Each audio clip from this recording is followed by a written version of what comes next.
আসসালামাইকুম ওরহমতুল্লাহ। আমি এখন গাজীপুরে, আর ওইটা হলো ঢাকা জেলা। এটা এই যে কামারপাড়ার ব্রিজটা,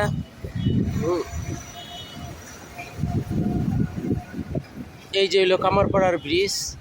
ওই যে কামারপাড়া থেকে গাজীপুর, আর ওইটা হলো আশুলিয়া, আবদুল্লাপুর হইতে আশুলিয়ার ফ্লাইওভার এবং নিচের সড়ক। আর এইটা হলো তুরাগ নদী। ওই যে এটা তুরাগ নদী। আর এই যে রাস্তা, এই টঙ্গী যে রাস্তাটা গেছে টঙ্গীর দিকে, তারপরে আবার এই যে একটা রাস্তা, এটা হলো নির্জুম রাস্তা, এটা নদীর পাশ দিয়ে করা হয়েছে।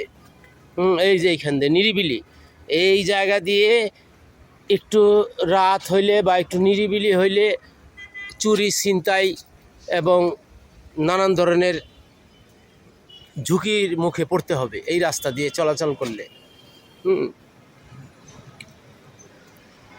এই রাস্তা দিয়ে চলাচল করলে আপনি বিপদগ্রস্ত হইতে পারেন, জানমাল হেফাজত থেকে রাতের বেলা চলাফেরা করলে। এটা হলো নিরিবিলি রাস্তা। আরও দূরত্ব আছে সামনে, সেখানে চিল্লানি দিলে, চেঁচানি দিলে বা কাউকে ডাকলেও কেউ আসবে না। এই জন্য সাবধানতা অবলম্বন করা ভালো।